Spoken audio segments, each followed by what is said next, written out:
Bismillahirrahmanirrahim. Assalamualaikum warahmatullahi wabarakatuh. Alhamdulillah. Wassalatu wassalamu ala nabiyyina Muhammad sallallahu alaihi wasallam. Wa asyhadu an la ilaha illallah wahdahu la syarika lah.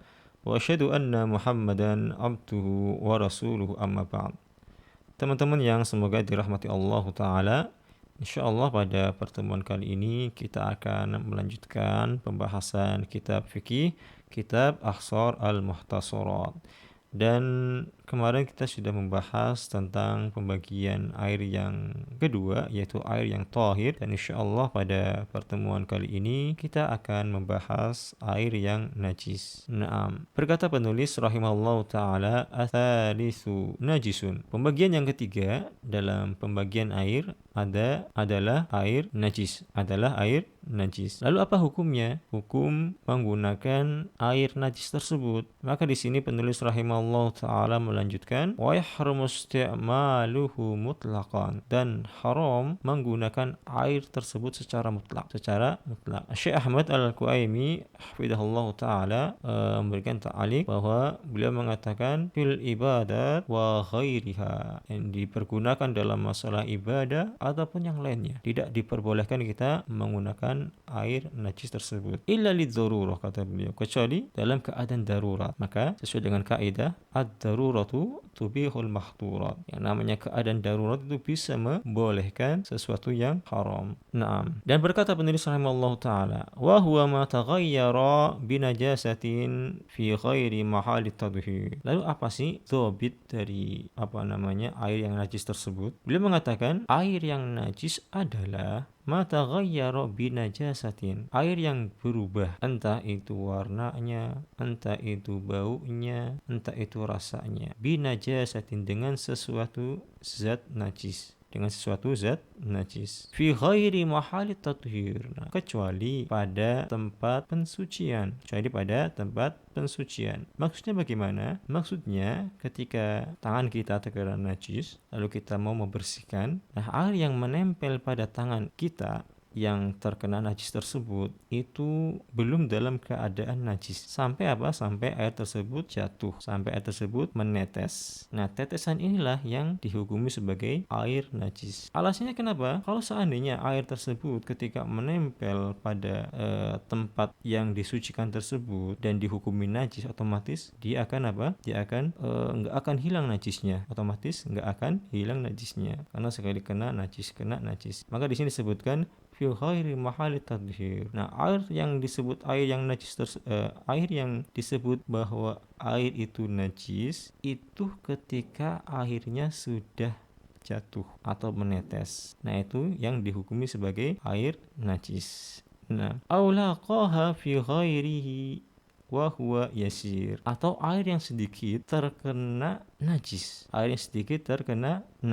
Jadi beda antara air yang banyak dan air yang sedikit. Kalau air yang banyak itu mensyaratkan harus berubah salah satu sifatnya, baunya, rasanya, ataupun warnanya. Sedangkan air yang sedikit maka tidak mensyaratkan harus berubah salah satu dari tiga yang telah kita sebutkan. Maka ketika terkena najis tersebut, maka langsung airnya dihukumi sebagai air yang najis.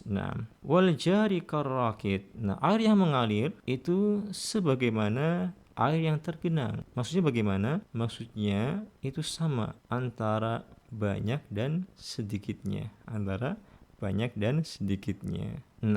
Wal katsiru kullatan.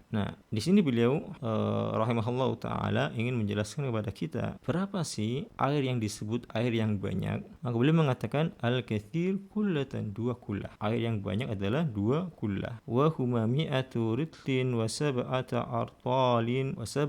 artalin wa sab'u ritlin bid dimashqi. 107 liter sepertujuh, mungkin setara 191,25 kilogram atau 191,25 liter yang kita gunakan dalam kehidupan sehari-hari, tentunya secara umum di daerah kita. Karena masing-masing takaran di zaman dulu sama sekarang itu berbeda. Maka Syekh Ahmad Al-Qaimi hafizahullah ta'ala sendiri menyelaraskan bahwa hitungan yang telah kita sebutkan itu setara dengan 191,25 liter. Nah, ini air yang banyak. Nah, air yang banyak ini itu tidak bisa dihukumi najis ketika terkena najis, kecuali kalau seandainya salah satu sifat dari 3 sifat tersebut berubah. Misalkan kita ada ember yang isinya 200 liter dan terkena kotoran cicak. Tapi apa? Tapi tidak berubah. Warnanya nggak berubah, baunya nggak berubah, rasanya nggak berubah. Maka ini masih terhitung air yang suci mensucikan. Tapi kalau seandainya di bawah 191,25 liter, maka ketika terkena najis, meskipun tidak berubah dari 3 sifat tersebut, maka langsung dihukumi dengan apa? Dengan air yang najis. Nah, sebagaimana dikatakan oleh penulis rahimahullah ta'ala, awlaqaha fi ghairihi wa huwa yasir, atau air yang sedikit terkena najis, maka dihukumi sebagai air yang najis meskipun tidak berubah dari salah satu 3 sifat yang telah kita sebutkan, baunya, rasanya ataupun warnanya. Wal yasiru ma dunahuma. Dan beliau menjelaskan bahwa air yang sedikit adalah air di bawah kulatan. Maka lebih dari air sedikit itu air yang takarannya di bawah 2 kullah. Nah, jadi kalau di atas 2 kullah berarti sudah terhitung air yang banyak, 2 kullah atau di atasnya. Tapi kalau seandainya di bawah 2 kullah, maka itu terhitung air yang sedikit. Nah, barakallahu fikum. Demikian insyaallah kajian yang bisa kita sampaikan. Wabillahi taufiq wal hidayah. Assalamualaikum warahmatullahi wabarakatuh.